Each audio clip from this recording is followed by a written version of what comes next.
Katie from Chords Records. This week I visited two iconic Australian record stores, independent record stores, and at each one I bought a handful of albums, and I want to show you, not many this week, but I just want to show you what I got and also talk to you a little bit about the record stores. They're absolutely iconic in Australia. So the first one is Red Eye Records. Red Eye Records institution. It's the largest independent record store in Australia. It's been going since 1981. So what is that? About 44 years. And it's just phenomenal. It has a large CD section. It has a huge vinyl section. It has all the genres, new and used, and they're running out of space. In fact, I had to go up to the counter and ask where the folk albums were, and they took me, on a kind of a maze. And then underneath, I think it was like the heavy metal section. Underneath, down below, was this kind of small folk section. So for Red Eye Records, I bought 4 albums, all secondhand, and they were all impulse buys. So I didn't go in looking for anything in particular, but I do kind of know where I'm going when I'm looking. The first album I want to show you is from a band I didn't know of, and I'm slowly trying to learn and understand about early Aussie rock. And so this is what this first album is, and it's probably my favorite album from the whole batch that I'm going to show you today, Mississippi. Look at that iconic early 70s cover. It's on a label called Bootleg, an Australian label. And who are Mississippi? You'll see if you can see the guys there. It was led by a guy called Graham Gobble, who was the guitarist and vocalist, and I think probably the writer of most of the songs. They originated out of Adelaide in the 1969-70, I think it was, under a band name called Alison Gross. And then they became Drummond for a little while, moved to Melbourne, and they ended up being Mississippi, and they released this album, self-titled album, Mississippi. I think it was the only album they released under this moniker. They later became Little River Band, the very famous mid-70s Australian band. Fun fact about that, my dad, who's no longer alive, used to be a pilot. And in the 70s, he came home one day from a domestic trip. He flew for an airline called TAA, and he'd had a Little River Band on his plane, and as the pilot, as the captain, he had the ability to ask for their autographs. And he came home and he gave it to me on the back of a kind of a TAA slip, the Little River Band full band autographs, and I no longer have it and don't know where it went, but a little bit of a fun artifact for me. So they later became Little River Band, which is kind of soft rock Aussie band.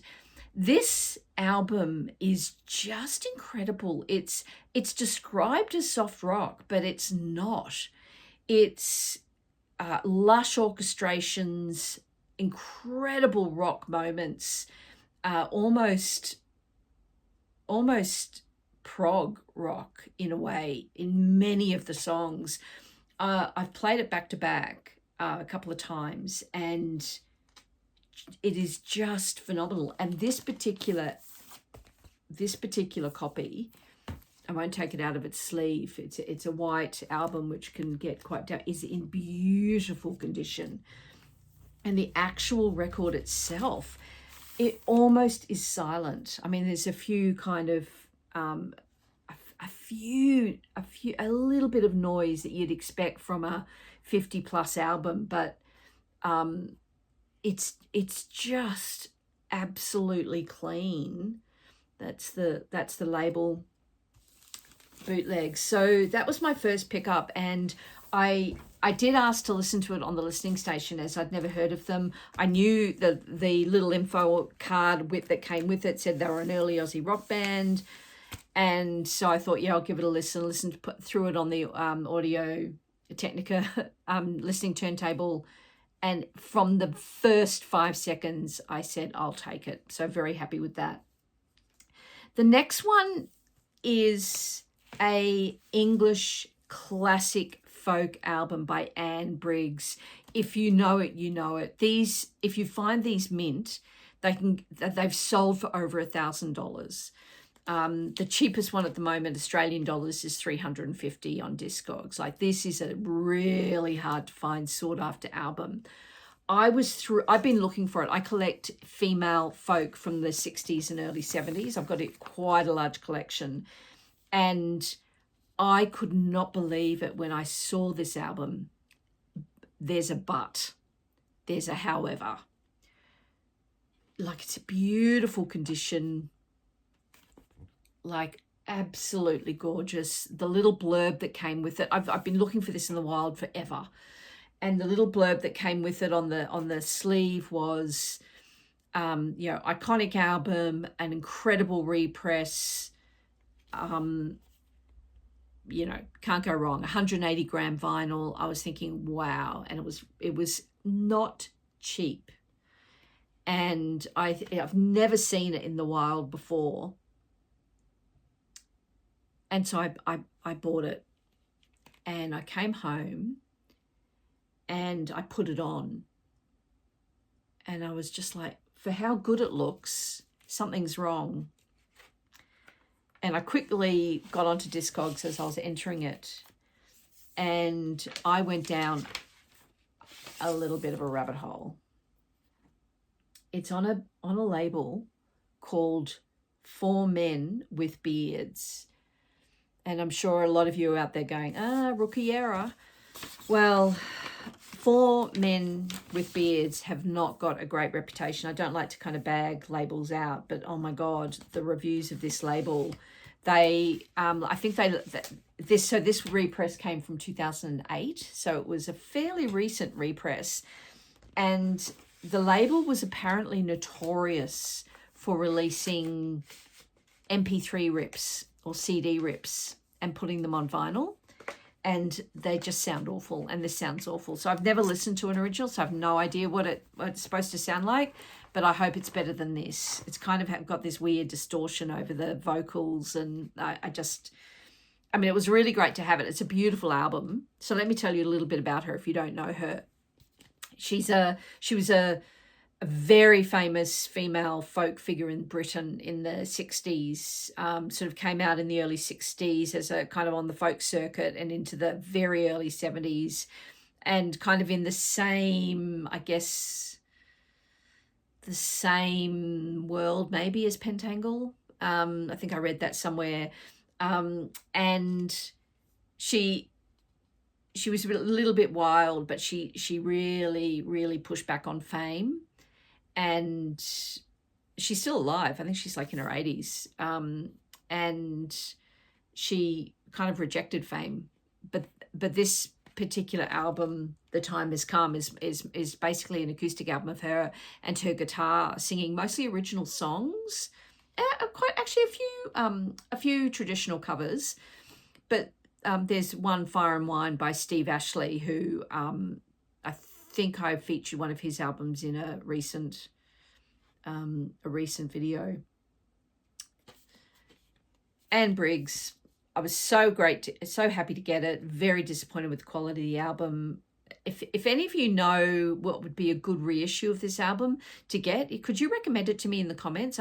I'd love to get a copy on vinyl. I'm never going to be able to get it unless I fluke it and I find an original for a fairly cheap amount.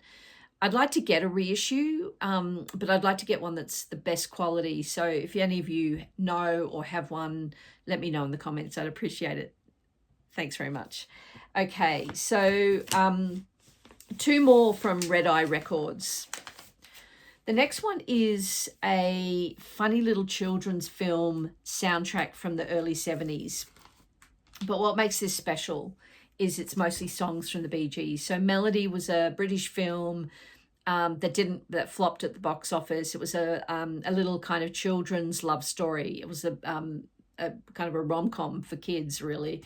But most of the music was by the Bee Gees. And there was one song that they put at the end, Teach Your Children by Crosby, Stills, Nash and Young. But the songs on here, 3 of them were from Odessa from a couple of years before. So this came out in 1971. And they actually, Bee Gees actually re-recorded In the Morning their 65 song for this soundtrack. Really good condition cover, which is what I collect soundtracks, which is one of the reasons I got it. It was a really great condition. It's an original. However, the quality of the vinyl is shocking. When I looked at it in the shop, I thought it was going to be better because it looked pretty clean, no scratches, looked clean, looked like it had been cleaned. A red eye is pretty good, and I put it on, it just sounds terrible. So I'm going to have to give it another clean, and potentially a really deep clean with one of my systems. Collect as much as I can, and I'd never seen this in the wild, so happy to get it.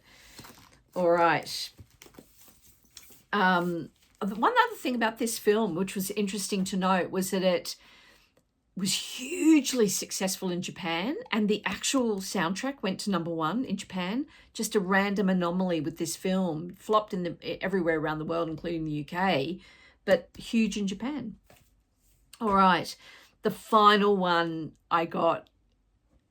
So happy. I think it's the final album I needed to complete my collection, or maybe there's one other, and that is Split Enz, The Beginning of the Ends. And the important bit about this is because that's the only other album I don't have. There's another album which came a year later. So this came out in 1979, a compilation of kind of rarities and demos of pre-Mental Notes, their 1975 album. And it's just brilliant. It sounds brilliant. Original Mushroom Cream label, Australia. It's actually got a promo sticker on it.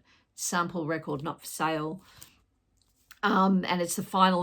I thought it was the final one of my collection I needed. And I've got several versions of every Split Enz album. I'm a huge completist with these guys. I'm half New Zealander, so half Australian, as they are. Well, they're New Zealander, actually. But this came out in 1979, but I kind of I forgot. I did know at one point, but I forgot.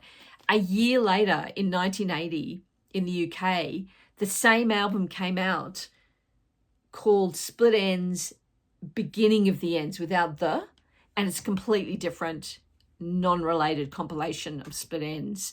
So I need to get that. I don't have it. Look at the quality of that, and it sounds fantastic. And look at the gorgeous cover. Oh God, they're so great. They were such a great band, and of course they're reuniting next year for a massive festival in Christchurch in New Zealand, for the first time in I don't know how long, 30 years. Amazing. All right. And they've got a box set coming out. They've started their anthology series after all these years, and the first one's going to be Mental Notes box set, which is one of my favorite albums of all time. So I'm very excited about that. All right, so that was the first iconic record store in Australia that I went to. And then the second one I went to is the oldest independent record store in Australia, Sandy's Music, in a suburb in Sydney called Dee Why. It's a beachside suburb in what they call the northern peninsula of Sydney. You have to cross a bridge, and then it's this long peninsula. It's just all these beachside suburbs. And most people who grew up there never leave there. It's beautiful. And I'm lucky enough that my family kind of lived towards the bottom of that area. And Sandy's Music has been around forever. The current owners, Nigel Fry and his wife, Jenny, they took it over in 1976 from someone who went to retire in Queensland. So it's been around for that long. So we're talking a 50-year plus record store. The original signage is still on the outside, and not much has changed. And they have raised 4 children, grandchildren, like generations in this iconic record store.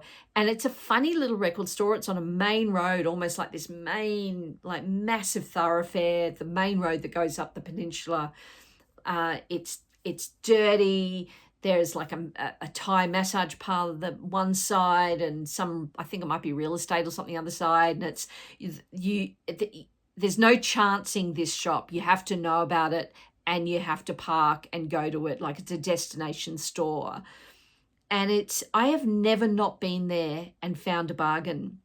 And what's happening now, and it's really interesting, is because of the vinyl revival, the front part of the shop is CDs, the back part of the shop is vinyl. It's kind of split by this archway in the middle. And it's about 50-50 of their sales are CDs and vinyl, but it's kind of slowly waiting to vinyl with the vinyl revival. And now, of course, CDs are slightly coming back in. So they've got this beautiful balance. There's posters everywhere and like just stuff that goes back 40, 50 years.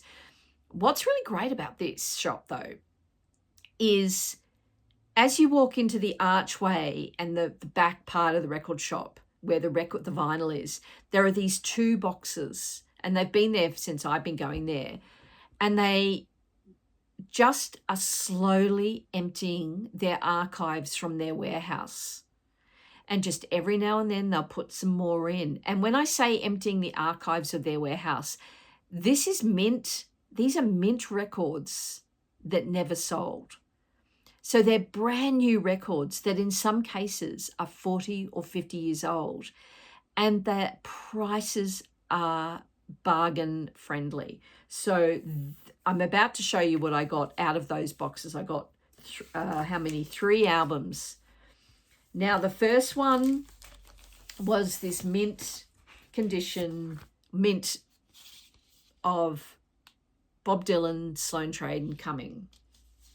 The first of his Christian trilogy albums, and the best one with the classic song, Gotta Serve Somebody. And never been played, mint condition. And I have some Bob Dylan, and I'm slowly, if I see a bargain, I pick up more. And I'm not a fan of the Christian era of Bob Dylan, but this was too good to pass up. I think it was $19 in mint, all mint condition. It's Australian, the Australian pressing on the Sunrise CBS label, which I'll just show you. And it played like a mint record, never been played before. And I'm kind of slowly, I want to have a little kind of Bob Dylan collection. You know, I'm anticipating that I'm going to leave my record collection to my children one day, and they love music. And for them to just have some, you know, in amongst that collection, collections of iconic artists, I just think would be really lovely for them. And so that's one of the reasons I'm sort of slowly building my Bob Dylan collection. So thrilled to get that. The next one was one of my favorite albums and one of the first albums I ever bought. And again, this is mint. And it is Tom Waits' Heart of Saturday Night. And I'm just going to pull it out of its cover just so you can see the condition of it. Look at that glossy cover. Again, it was mint. Now, I was a little bit disappointed with this because when I saw it, and most of this little box are mint, I said to the guy, because it's 1974, right? And I said, "Is this mint?" And he said, yep, no, it's, and I said, "Is it original?" He went, "Yep, it's original." I said, "Can you just check?" And he went, "Sure." And, you know, he's so trustworthy, this guy. And he, looked it up. He said, "Yep, 1974, original." And I thought, I can't believe it's in that good a shape. And I walked out. I was with my mum at the time, actually, who's turning 90 next year. And she loves going record shopping with me. And I said, there's no way this is a 1974 album, a 50-year-old album. And it wasn't. When I got back and looked it up, it was an early 80s reissue. But what I'm happy about, and I'll just show you, it was, I had to take it out of its shrink like it's brand new. When I looked it up, it was a early 80s reissue from the Alsdorf pressing. often with the Allsdorf strawberry kind of stamping in the runouts. And when I looked it up on Discogs, there are a couple, 2 or 3 reviews there saying it's an outstanding pressing and way better, like one of the best pressings of this album since it was first released, and way better than the remastered 2018 pressing. So having that in mind, and I did have my original New Zealand copy sort of from the, it was a reissue in the 70s. It sounds phenomenal. So no regrets. I will never need another copy of this album. It is beautiful, sounds beautiful, and very, very happy to get that again for about $19, which is about a new record in Australia, just a recent release, is going for about $60 now. So to find some brand new records for $19 is just such a bargain for us. All right, the final album that I got out of this box from Sandy's Music is a favorite of mine. The artists Anne and Kate and Anna McGarrigle, of course, brilliant singers, songwriters from Canada. No longer with us, actually. Kate, look, it's very Halloween in its cover. This was their 5th album, Love Over and Over, and they're of course these are the family from the Wainwrights. Kate was married to, I think it was, yeah, it's Kate, married to Loudon Wainwright, and they had obviously had Rufus Wainwright and Martha Wainwright. I've seen the entire family in concert years and years and years ago. They came and played the Enmore Theatre in Sydney. Both sisters, Rufus, Martha, I think the younger sister. This album, it's the 5th album they did, and they didn't end up making another one for almost a decade after this, but it's a really, really great album. And their first album, obviously iconic, and it's probably their best album, but this has got some real throwback to their first 2 albums. The quality, it's very pop centric. It's got a brilliant Mark Knopfler guitar solo on the title track. And it's got the song St. Valentine's Day 1978 is so wonderful. There's a Bob Seger, there's a French interpretation of the Bob Seger song. Really great. I'm really happy to get it. And the reason I got it, whenever I see them in really great condition, I buy them. I've got quite a few of their albums. I've got quite a few of the Wainwright albums, quite a few of Loudon Wainwright. I just love the whole family, and I love folk music. But this was brand new in the shrink, never been played for, again, I think this one was $14.